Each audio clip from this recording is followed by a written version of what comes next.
Hey everybody, what's going on? I'm Fabian Calvo, Fabian for Liberty. Is the US dollar the world reserve currency? Is it about to collapse? It's a very important question. I'm going to break that down in this video.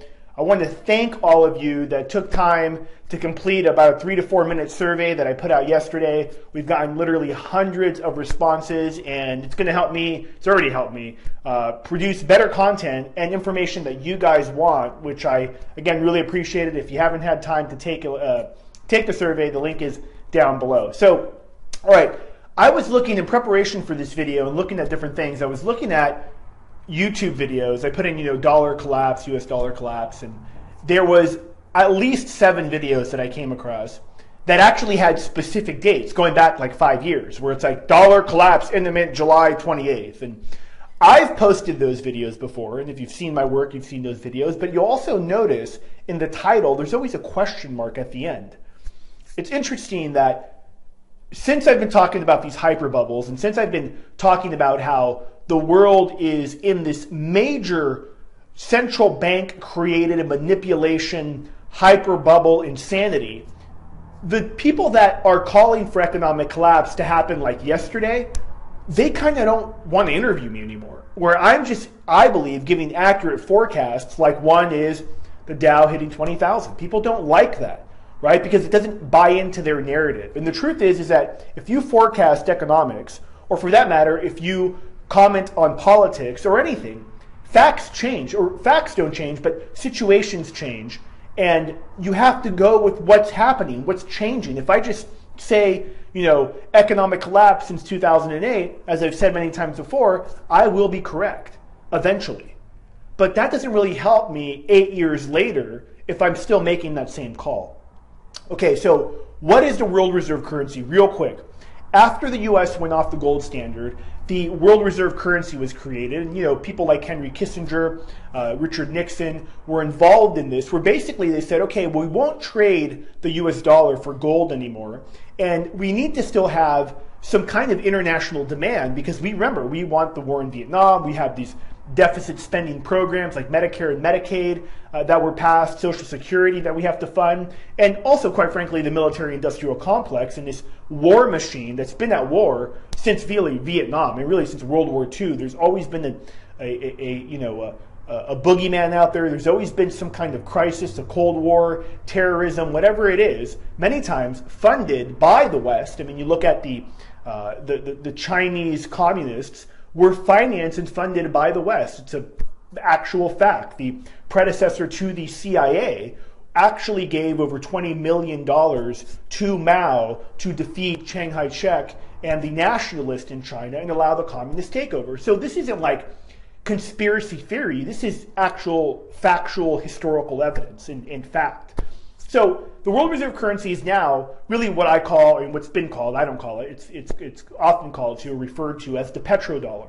And so the quick example is, if you are in Brazil, you want to buy oil, you basically need to use US dollars to buy that oil. And by proxy, it's the world reserve currency, because it's like the way international settlements are handled is in US dollars. Now, of course, that's been changing with bilateral trade agreements, which are getting more and more aggressive. Now, why is it important? Why is the world reserve currency important to the United States? Well, it's important really to the politicians, because they get to spend and deficit spend with impunity, because there's this artificial demand that's created for the US dollar by oil purchases, mostly by Saudi Arabia, who is the leading exporter and demands dollars for their oil. In turn, they take those dollars, they invest it in treasuries in the United States, and the US basically says, look, you continue to do that and we'll protect you militarily. So that's basically the agreement that took place, the petrodollar agreement that took place in 1971 to 1973. Now here's where that is fallen apart. How it's falling apart, and I wrote down here a list of different reasons of why, what's currently happening when people talk about the end of the US dollar or the end of the world reserve currency, the crash of the petrodollar, which again is going to happen. Just when? Is, recently we had the Saudi Arabia come out and say, look, if you released 28 pages of the 9/11 report that implicates us in 9/11, which we all know, we don't need the report to tell us, it starts with Saudi Arabia. There's a lot of other countries involved and a lot of other players involved. they will dump $750 billion worth of dollar assets, basically, and try to retaliate economically.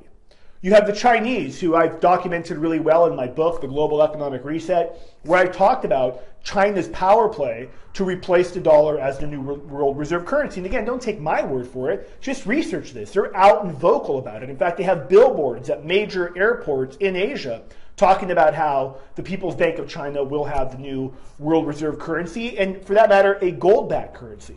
And also you have, countries like Iran, the Russians who were at play. There's speculation of Gaddafi in Libya wanted a gold-backed dinar. He wanted to break the notion of, using dollars to sell his oil. Same with Saddam Hussein. Many believe that's one of the reasons that we went into these countries, or I should say we, the United States military went into these countries and, basically toppled these dictatorships and toppled, quote-unquote, regime change. So there's all of these things that are legitimate and true happening right now that are causing this fracture in the dollar and in the world reserve currency. And of course, the biggest one is these bilateral trade agreements with China has forged the way, opting out of trading in the dollar and basically not having to pay the Washington broker fee and engaging with countries where they trade their own currencies and use their own currencies. Now, here's the thing though. What's currently going to happen, and again, I wrote a bunch of notes here, is that if these countries, let's say, made a move, and this is where people are wrong, and the ones that are saying, oh, it's going to be world reserve currency crashing next week. No, it's not. It's not going to happen. The petrodollar is not going to crash next week. Is it going to crash? Again, it is. But can it happen now? I believe it won't. And here's why. You have the economy in complete chaos. You have not only GDP growth here in America at negative. Look at Europe, is still absolutely on fire with debt loads. Look at Japan and all these other countries that are now in negative interest rates. Look at the Middle East on complete fire. China has massive, massive debt, the #1 accumulator of debt since 2008. Russia's still hurting economically from sanctions that were imposed over Ukraine. So if any of these countries made this power play right now, it would damage their economy. Would it hurt America? Yes, it will, but it would damage their economies equally. And in countries like Saudi Arabia and China, they can't deal with a crushing economic depression because it leads to revolution. And make no mistake about it, they know this, okay? Here at America, we'd have electronic bread lines until they run out. People that are living on $1 a day in China or in Saudi Arabia, they starve to death. And when they start seeing their kids starve to death, they're out in the streets willing to kill to change whatever system they believe has caused that. So that's why we won't have it. Now, will we have it go down? We will have it go down. There is no question about it. And here's the thing. We talk about economic destruction. What else destroys economies? Well, what else destroys economies is war. And there is this popular myth out there that somehow war is good for the economy, which couldn't be farther from the truth. It's not. It's actually bad for the economy. It misdirects resources towards blowing things up and then rebuilding it. And it's not good for the economy. It's been proven. The point is this, is that economically, I don't believe there will be a shift until there is some kind of larger regional war that destroys many of these economies that then call for a change in the way that they handle international settlements and the way that they handle the US dollar. That's what I think is going to happen. Now, what can you do about it? Well, what you can do about it, and I should say forecasting, I'm going to release a few dates here this week on kind of what I'm hearing from guys on Wall Street that I talk to, different high net worth people that I know, and what they're saying and what I believe, and I'm going to be releasing those dates here in a couple weeks, but just again, or in the next week, but know that I could be completely wrong. And take your, trust yourself, do your own research, never take my word for it. But here's what you can do. People ask me all the time, what should I invest in?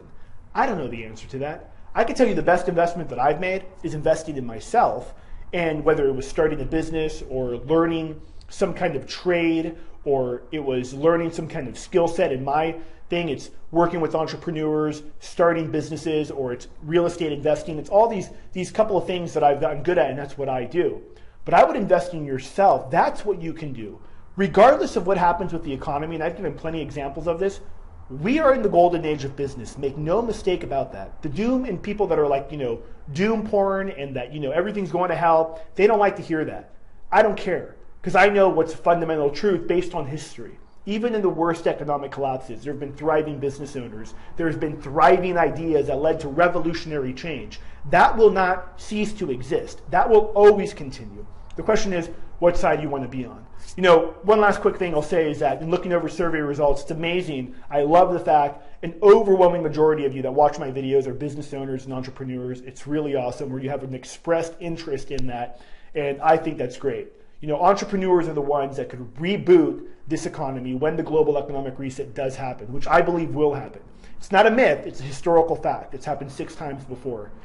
I'm Fabian Calvo, Fabian for Liberty. Thanks for watching. Remember, every Wednesday at 4 p.m. I do a live webinar on real estate investing. Check that out. And I totally spaced it today, but I promise every Monday through Friday at 7 a.m. I got a Periscope video that I'm doing. If you haven't checked me out on Periscope, check that out. And they're different than these videos, more kind of like personal growth tied into economic forecasting, tied into business. I think you'll really enjoy it. Again, thanks for watching. I'm out.